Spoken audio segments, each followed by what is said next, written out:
Boa noite. Graça e paz. Paz e graça. Graça é paz e paz é graça. Louvado seja Deus. Coisa linda cantar sobre Jesus, ouvir sobre Jesus, falar, viver Jesus é sempre uma coisa muito maravilhosa. Queridos, Jesus aparece na Bíblia pela primeira vez no primeiro versículo. Eu me lembro alguns anos atrás, quando minha mãe veio passar um feriado comigo, eu morava em Guarapari, e quando a gente mora na beira da praia, feriado é uma benção, eles vêm tudo para nossa casa. E a gente passou um dia na praia e a gente não tem muita melanina, então a gente fica vermelho, ardendo. E aí no final da tarde, a minha esposa preparando um café, e eu e minha mãe saímos do banho, cheio de hidratante, todo ardido, e fomos assim para a varanda, ligar um ventilador para ver se refresca.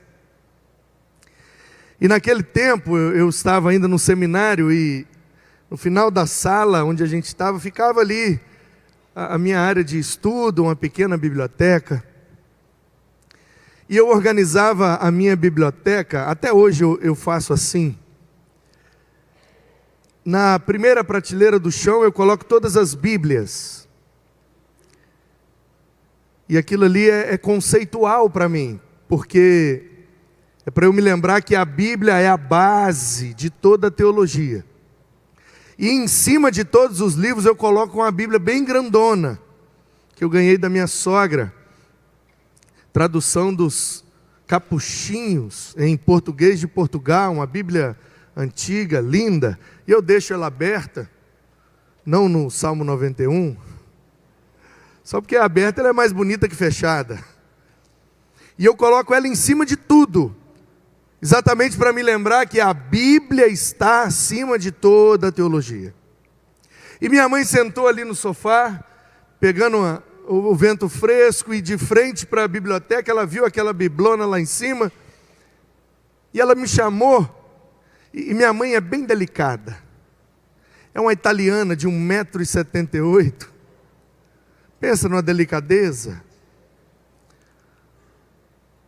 delicada, como um coice de mula.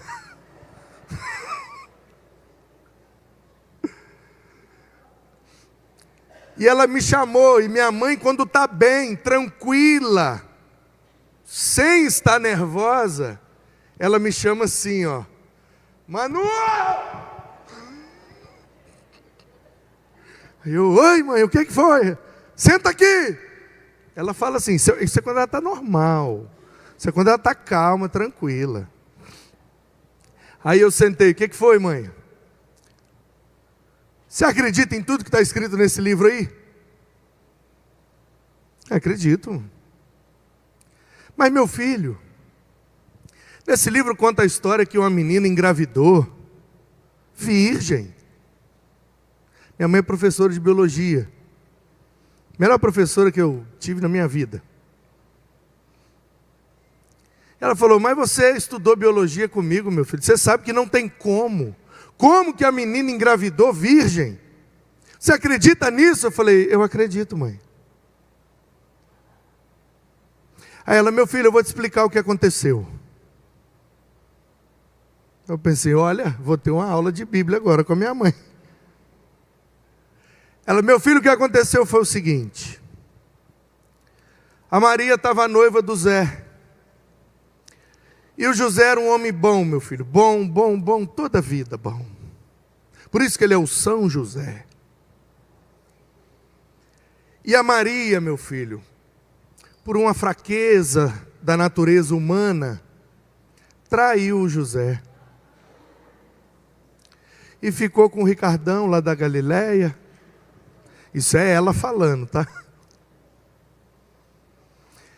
E aí ela engravidou e não sabia como resolver aquilo.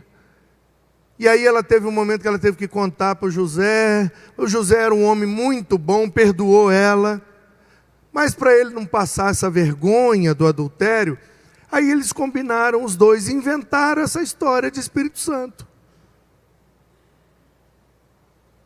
Eu falei, mãe, a senhora já pensou em mandar um currículo para a Globo, para a Record? Você está muito criativa nas histórias? Aí ela, mas fala para mim se tem algum outro jeito. É lógico que foi isso que aconteceu. Eu falei, mãe, a senhora acha mesmo que essa é a parte mais difícil de acreditar na Bíblia? Ela, tem algo mais difícil que isso? Uma menina engravidar a virgem? Falei, ih, você não sabe de nada. Aí eu peguei ali, do final do Novo Testamento, e vim caminhando com ela. O peixe que engoliu o homem, né? Aí quando eu falei do peixe, ela, não, isso aí também é outra mentira. Falei, por quê, mãe? Ela, por quê? Um ser humano adulto não passa na traqueia de uma baleia, não. Eu falei, mas quem disse que é baleia? Ela é o que então? Eu falei, a senhora sabe, nas águas abissais do Mediterrâneo tem um tal de cachalote. A traqueia dele é do tamanho dessa sala aqui. Ué. Aí ela, é cachalote? Eu falei, é grande peixe, não diz qual que é não. Ué. Ela, Aí eu fui, mãe, um dia estava dois homens andando, o mestre e o discípulo era careca, e veio um carro pegando fogo, com os cavalos pegando fogo, e eles assustaram, correu um para um lado, outro para o outro, aí veio um redemoinho, pegou um cabeludo e levou, mãe, para o céu, foi embora. E o discípulo dele, careca, ficou olhando aquilo, aí ela, e o que aconteceu com o homem? Eu falei, não sei, ué. Ele foi para onde? Eu falei, foi para o céu. Ela, e aí, quais os detalhes disso? Eu falei, quando eu chegar lá eu pergunto. Meu filho, você acredita nisso? Eu falei, acredito, mãe. Ela, nossa, então você está muito pior do que eu pensava. Aí eu fui contando as histórias, né? Rodaram em volta do muro, mãe, gritaram, sopraram a trombeta, o muro caiu. E o mar abriu, e rio abriu, e ressuscitou gente, fui. Até que eu cheguei, de trás para frente. Cheguei no final e falei com ela, mãe, agora eu vou falar para a senhora a parte mais difícil de acreditar em toda a Bíblia. Ela, qual que é? Aí eu estava no seminário. Você sabe como é seminarista, né? Esse menino é seminarista, pastor? Deus te abençoe. Deus te abençoe, pastor. O senhor vai precisar mais de Deus. Vou orar pelo senhor. Você sabe a diferença de seminarista para pastor? O pastor, ele acha que sabe tudo. O seminarista, ele tem certeza. E aí eu, seminarista. Ei, Tiagão. Muito bom ver um monte de gente aí conhecida. Bom, isso pura. Estou acompanhado do casal ali, esqueci de apresentar, Fabrício e Daiane. Foram minhas ovelhas em Vila Velha, estão matando a saudade. Aí,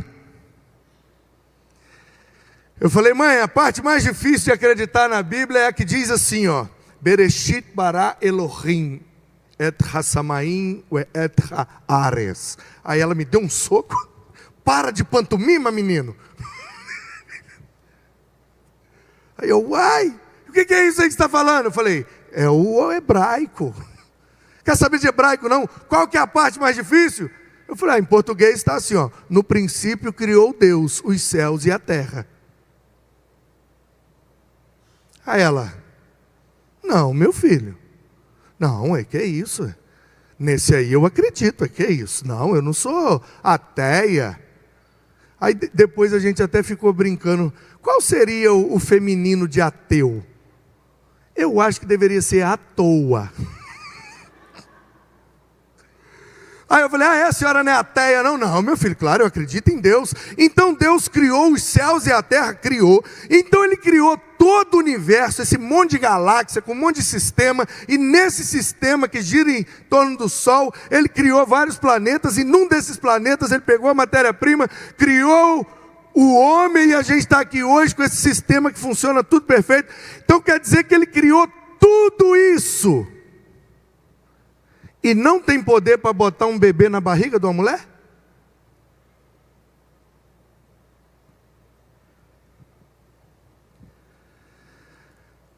Aí ela olhou para mim e perguntou, e de onde ele tirou o espermatozoide? Bióloga. E eu respondi, mãe, eu não sei se foi necessário um espermatozoide. Mas se foi, Ele tirou do mesmo lugar que Ele tirou os céus e a terra, pelo poder criador da sua palavra. Haja, e ouve.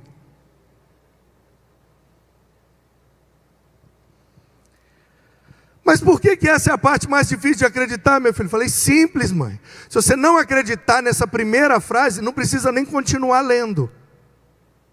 Agora, se acreditar nessa primeira frase, todas as outras coisas são muito mais fáceis de acreditar. Porque um Deus que cria os céus e a terra, abre mar, abre rio, mantém um homem vivo na barriga de um peixe, leva um para o céu no redemoinho. Um Deus que é todo poderoso, faz o que quiser. E Ele quis, na sua soberania e graça, colocar o seu filho na barriga daquela menina lá de Nazaré. Uma menina nova, pobre, e morava longe. Ninguém daria nada por aquela menina. Se você parar para pensar mesmo, eu não sei aqui, mas eu sou de Minas, e lá em Minas, quando uma pessoa se acha muito, a gente diz que ela pensa que tem o rei na barriga. Vocês também usam essa expressão?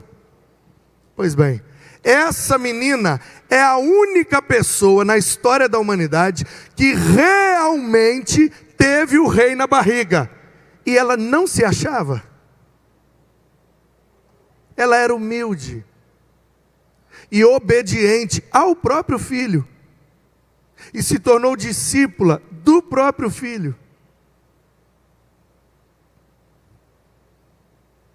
Então, queridos, primeira vez que a Bíblia fala de Jesus, no princípio criou Deus, Ele está ali, porque no princípio era o Verbo estava com Deus, o Verbo era Deus. Ele armou a sua tenda entre nós, vimos a sua glória, e tudo que foi feito, por meio dele se fez. Quando Deus diz, façamos o homem à nossa imagem e semelhança, façamos, primeira pessoa do plural, ali tem o Pai, ali tem o Filho, ali tem o Espírito. Portanto, Jesus está revelado em toda a Bíblia.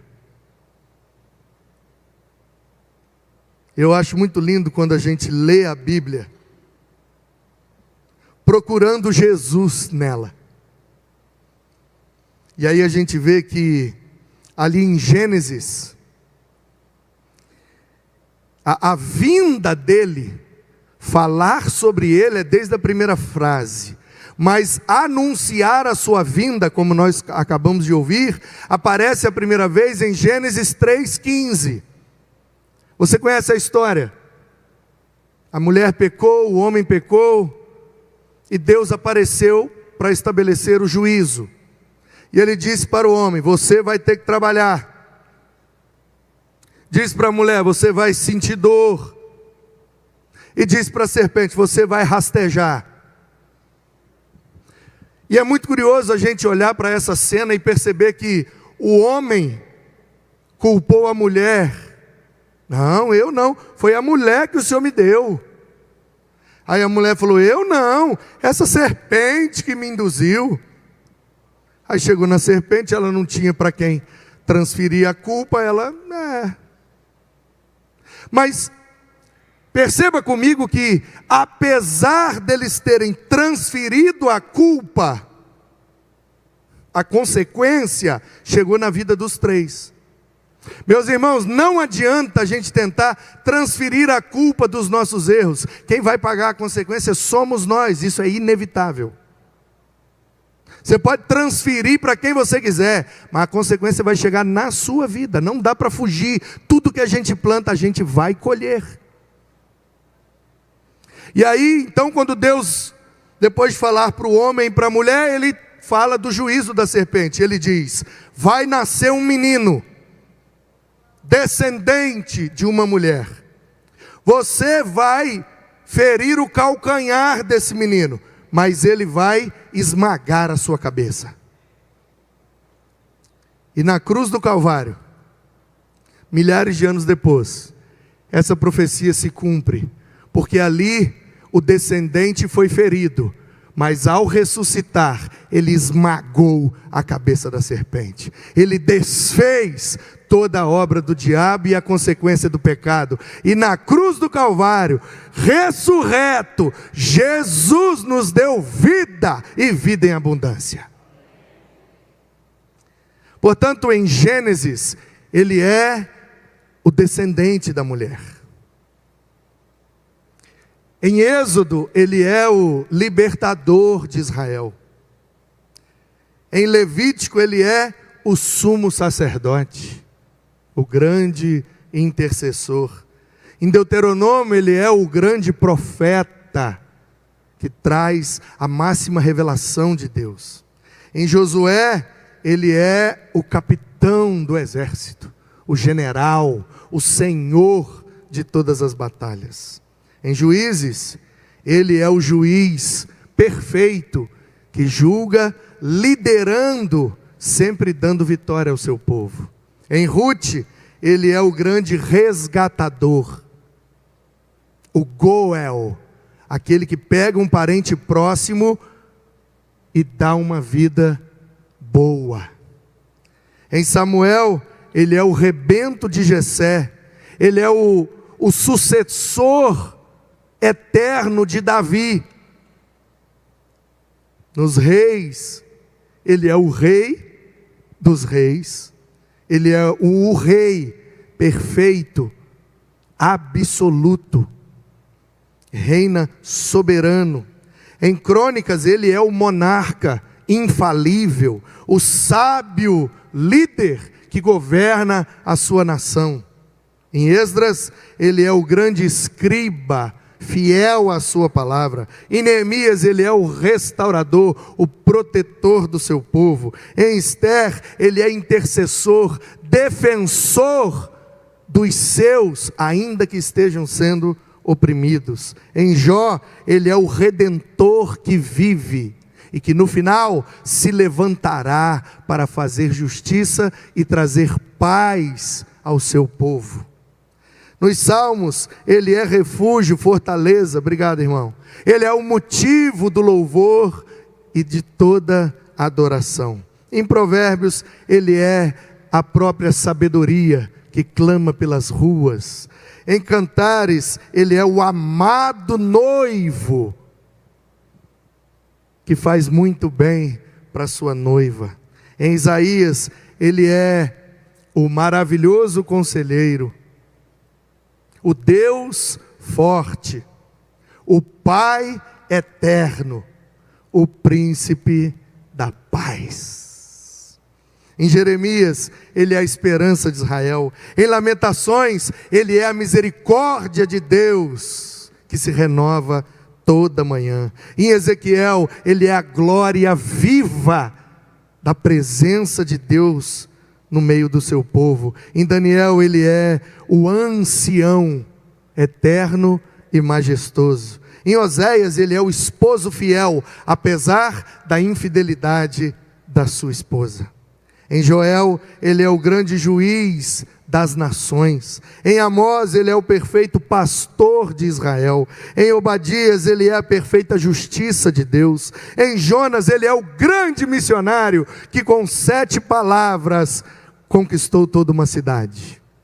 Em Miqueias, ele é o mais famoso cidadão de Belém, o rei que nasceu numa cidade pequena, que ninguém dava nada, mas ele é o rei sobre todos. Em Naum, ele é a fortaleza do seu povo. Abacuque, o grande avivalista, que aviva a sua própria obra no decorrer dos anos. Em Ageu, ele é o desejado de todas as nações. Em Sofonias, ele é a magnífica proteção do Senhor sobre o seu povo. Em Zacarias, ele é o renovo de Deus. E em Malaquias, ele é o sol da justiça, brilhando sobre toda a humanidade. Em Mateus, ele é o Messias de Israel. Em Marcos, é o ilustre carpinteiro de Nazaré. Em Lucas, é o médico por excelência. Em João, ele é o Verbo, a palavra de Deus encarnada num menino.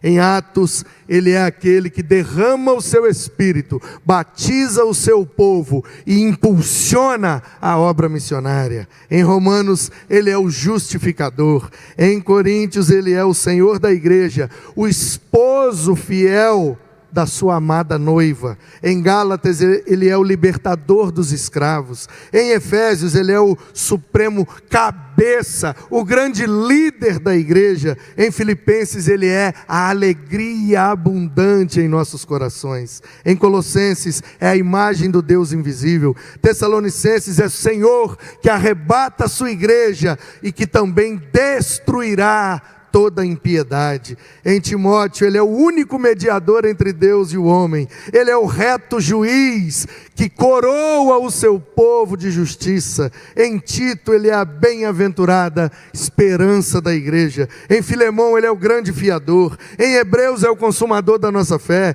Em Tiago, é o legislador da lei perfeita. Em Pedro, ele é o sumo pastor e bispo das nossas almas. Ele é o Senhor longânimo nas cartas de João. Ele é o grande advogado, o amor verdadeiro, o amado da igreja. Em Judas, é aquele que virá com os seus anjos, milhares de anjos nas nuvens de glória. E em Apocalipse, ele é o Alfa, o Ômega, Rei dos reis, Senhor dos senhores, o que começou tudo e vai consumar tudo, para que seja glorificado para toda a eternidade.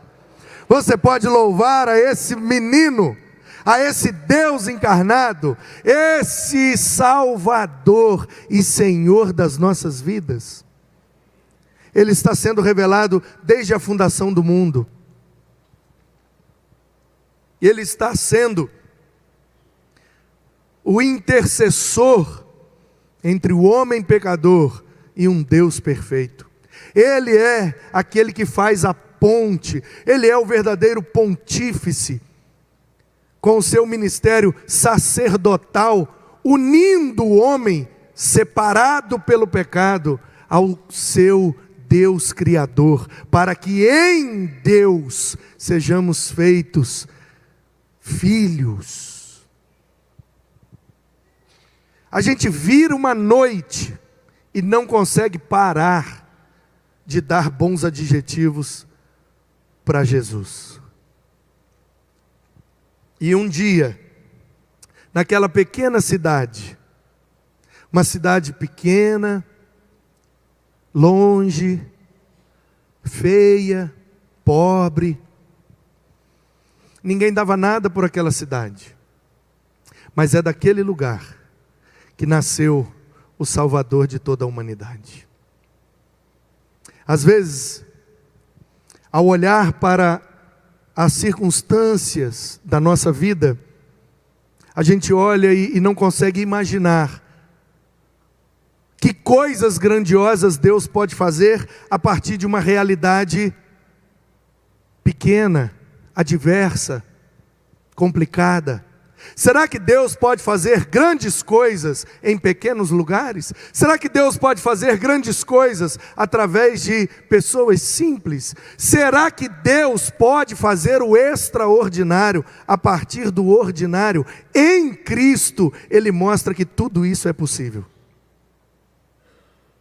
Como disse o anjo para aquela menina,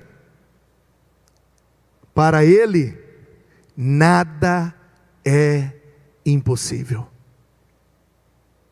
Portanto, nós precisamos nos lembrar que quando esse menino nasceu, era Deus demonstrando na sua máxima revelação toda a sua graça, todo o seu favor, toda a sua bondade e misericórdia sobre toda a humanidade. Deus tinha um único filho e fez dele um missionário. Deus tinha um único filho e fez dele uma semente. E Deus plantou essa semente. E hoje ele tem uma colheita abundante, porque essa é a semente mais fértil de toda a história. Ninguém fez mais discípulos, alunos, seguidores. Ninguém ficou como best-seller por tanto tempo. Ninguém influenciou tanto o mundo e a humanidade quanto esse menino que nasceu numa manjedoura. Esse menino foi tão influente, tão importante, que a história se dividiu ao meio. Existe uma história antes dele e existe uma história depois dele. E ao olhar para a minha vida, eu fico muito feliz, porque eu sei exatamente separar na minha história aquele momento em que eu vivia antes dele e o momento que passei a viver depois dele. Nós não podemos sair daqui nessa noite sem ter essa convicção. A nossa história também precisa ser dividida em antes dele e depois dele. Só Ele pode fazer esse corte. Só Ele pode dar sentido. Só Ele pode dar a verdadeira alegria. Por causa dEle, por meio dEle e para Ele são todas as coisas. Glória, pois, a Ele pelos séculos dos séculos. E a Bíblia diz que Ele era tão simples, que não tinha onde reclinar a sua cabeça. Totalmente abnegado, totalmente entregue, como oferta, como sacrifício, como uma ovelha muda diante dos seus tosquiadores, ele não abriu a sua boca, ele se entregou, e não foi dono de nada, porque o seu único interesse era ser dono do seu povo. Disse o poeta um dia, e nem era de dia, fazendo referência ao seu mestre amado. O berço que ele usou naquela estrebaria, por acaso era dele? Era emprestado. E o manso jumentinho que veio pelo caminho andando lentinho, que em Jerusalém ele chegou montado, por acaso era dele o animal? Era emprestado. E o pão que alimentou a multidão, que deram em sua mão e que por ele foi multiplicado, por acaso era dele o alimento? Era emprestado. E o peixe que ele comeu ali sentado, bem junto daquele lago, e indo para o outro lado, de quem que era aquele barco? Será que era dele? Coitado, era emprestado. Nada era dele, mesmo sendo por ele tudo criado. E eu fico pasmo, como é que o dono do universo se esvazia desse jeito, e se sujeita ao papel de pegar tudo emprestado. E aquele quarto, com Pedro e Judas do seu lado, um que foi o traidor e pelo outro ele foi negado, até na última ceia ele não tinha lugar, era emprestado. E o madeiro, em que ele foi crucificado, fixado de braços abertos, ele foi tragado. Eu te pergunto, era para ele o crucifixo? Era emprestado. E o túmulo, que por ele foi usado, mesmo depois de morto, sendo vilipendiado, humilhado, sem ter direito a um funeral decente, enterrado num túmulo emprestado. Nada era dele, mesmo sendo por ele tudo criado. E eu fico pasmo, como é que o dono do universo se esvazia desse jeito e se sujeita ao papel de pegar tudo emprestado. Porque dele, por meio dele e para ele. Só que nada era dele. Ele abriu mão de tudo e veio naquele bebê pobre, num lugar sujo, porque ele nos ama. E o seu amor por nós não tem fim. Precisamos celebrar o Natal recebendo, aceitando e nos submetendo ao senhorio daquele menino que nasceu na manjedoura.